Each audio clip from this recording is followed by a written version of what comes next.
बहुत समय पहले की बात है। बेलापुर गांव में विजय दास नाम का एक धनी सेठ रहता था। विजय दास बहुत ही लालची था। वह अपनी जमीन को ठेके में किसानों को देता था और उन गरीब किसानों से बहुत ही ज्यादा कर वसूलता था।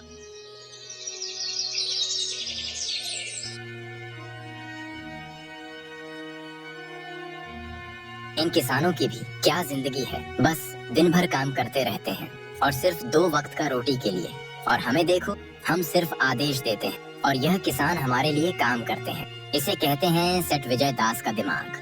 हाँ सेठ जी, आप तो इस गांव के मालिक हो और सभी किसानों को मुट्ठी में बांध कर रखते हो। सेठ विजय दास बहुत ही लालची है। किसानों को पहले बहला फुसलाकर ठेके में काम करवाता है और बाद में किसानों से ही शर्त रख देता है।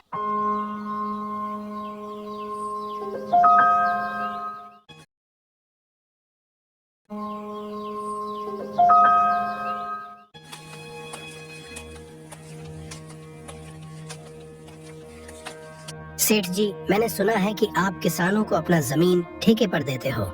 हाँ भाई, मैं किसानों को अपना जमीन ठेके पर देता हूँ। ठीक है सेठ जी, मुझे भी 1 साल के लिए आपका जमीन ठेके पर चाहिए। मेरा नाम श्यामलाल है और मैं पास ही के गांव चांदीपुर में रहता हूँ। ठीक है श्यामलाल, मैं अपने जमीन को ठेके में दे दूंगा, लेकिन 1 साल के बाद तुम जो फसल उगाओगे उनमें से आधा फसल मेरा होगा और आधा फसल तुम्हारा होगा।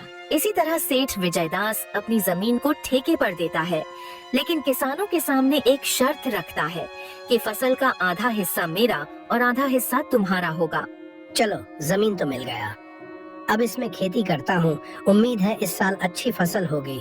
मुझे बहुत मेहनत करना होगा, तभी मेरे हिस्से में कुछ बच पाएगा। श्यामलाल दिन भर कड़ी मेहनत से काम करता है और फसल तैयार करता है और फसल तैयार भी हो जाती है। रामलाल फसल की कटाई भी शुरू कर देता है। चलो भाई, इस साल तो बहुत ही अच्छी फसल हुई है।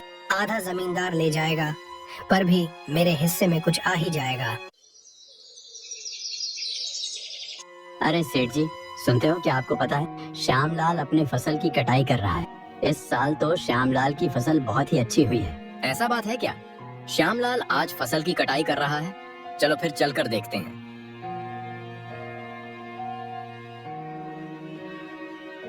अरे श्यामलाल, फसल का कटाई पूरा हो गया है क्या? हो गया है मालिक। इस बार मैंने गेहूं की फसल लगाई है। देख लो, बहुत ही अच्छी फसल हुई है। वह तो दिख ही रहा है मुझे, मेरा खेत ही उपजाऊ है, इसकी वजह से इतनी अच्छी फसल हुई है। नहीं मालिक, खेत भले ही उपजाऊ हो, लेकिन वहाँ मेहनत नहीं होगी तो फसल कैसे होगा? मैंने इस साल इस खेत पर बहुत मेहनत किया हूँ सेठ जी।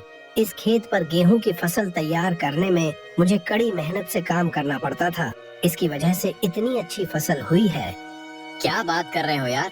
खेत नहीं होगा तो तुम मेहनत कहाँ करोगे और कैसे मेहनत करोगे? ये खेत बहुत उपजाऊ है, इसलिए तुम यहाँ पर हो। इस तरह श्यामलाल से शर्त लगाकर सेठ विजय दास अच्छी फसल ले जाता है और खराब फसल श्यामलाल को दे देता है। ये क्या, इतना मेहनत करने पर भी बस इतना ही फसल मिला? ऐसे जिंदगी से तो अच्छा मर जाना बेहतर है। हमेशा दूसरों के इशारे पर काम करो, पता नहीं खुद का जमीन कब होगा। श्यामलाल इस तरह जैसे तैसे अपना जिंदगी काटे जा रहा था।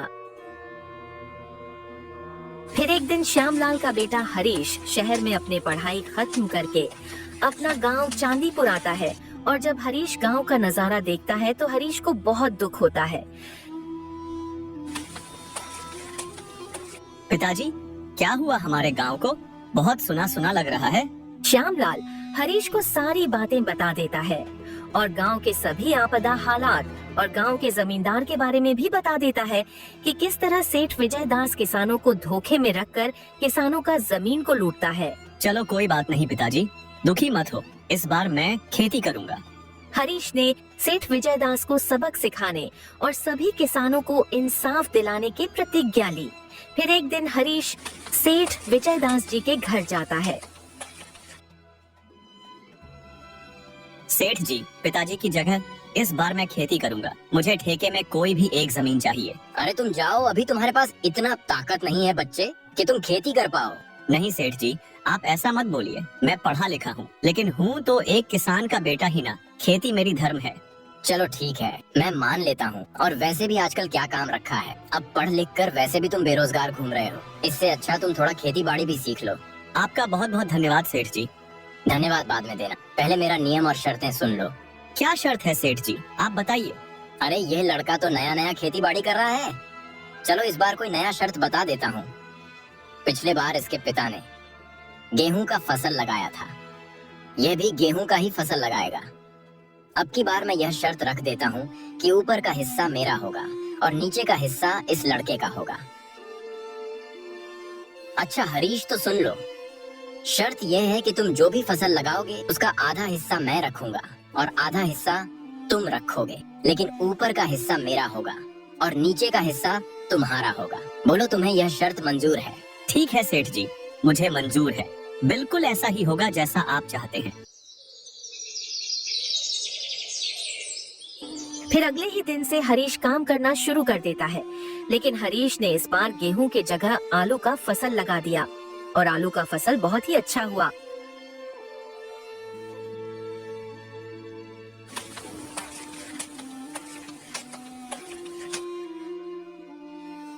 अरे हरीश, तुम्हें शर्त याद है ना कि आधा फसल मेरा और आधा फसल तुम्हारा? हाँ सेठ जी, मुझे सब कुछ अच्छे से याद है। आधा फसल मेरा और आधा फसल तुम्हारा, लेकिन आपने कहा था कि ऊपर का हिस्सा मेरा और नीचे का हिस्सा तुम्हारा। तो सेठ जी, आप ऊपर का हिस्सा ले जाइए और नीचे का हिस्सा छोड़ दीजिए।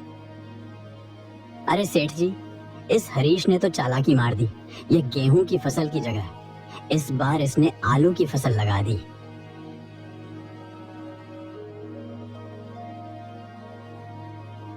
यह सच है हरीश कि तुमने इस बार गेहूं की जगह आलू की फसल लगाई है?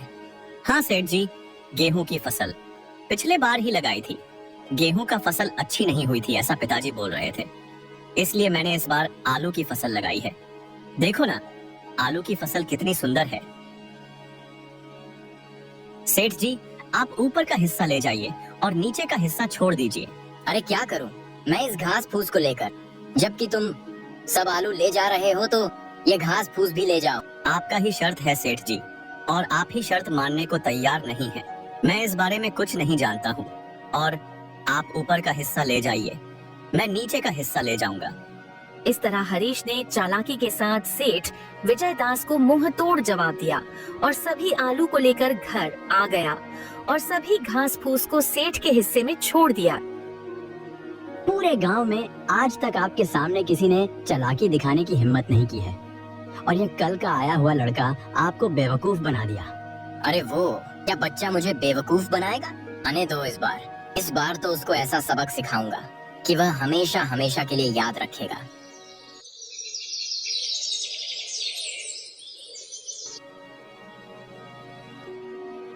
फिर कुछ महीनों के बाद हरीश दोबारा से सेठ विजय दास के घर जाता है।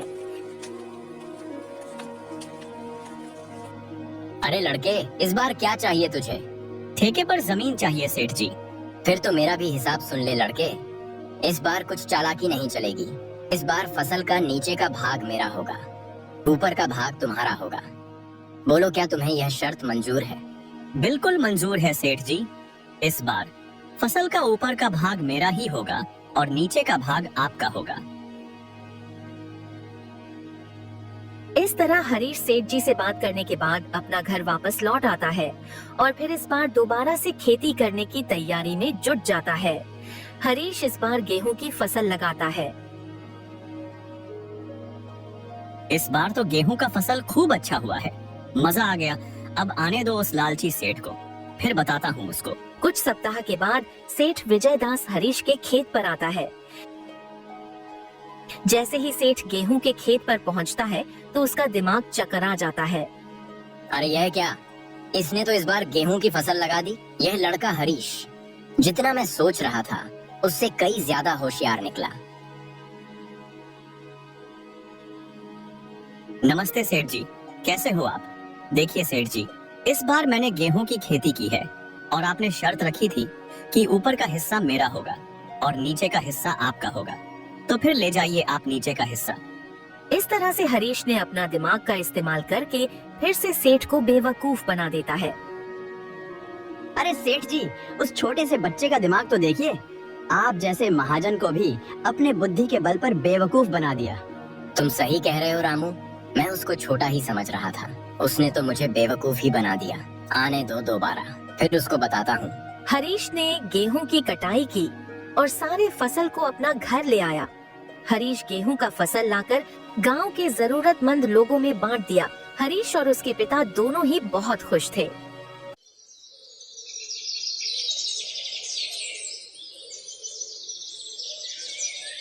चलो आज सेठ जी के पास दोबारा मुलाकात करते हैं और इस साल भी ठेके में जमीन लेकर फसल लगाते हैं।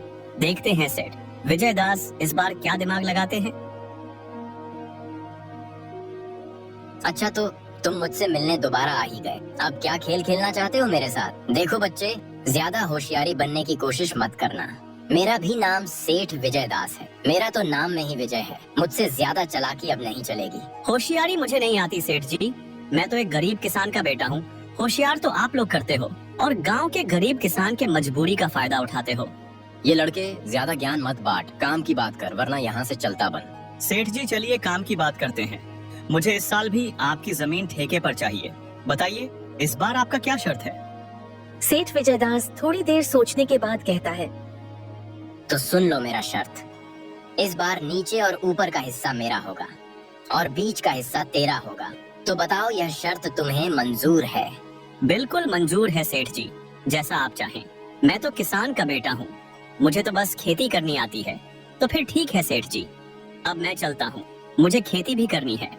लालची सेठ की बातें मानकर हरीश घर आता है और हरीश दोबारा फसल की तैयारी में जुट जाता है। हरीश इस बार गन्ना की फसल लगाता है।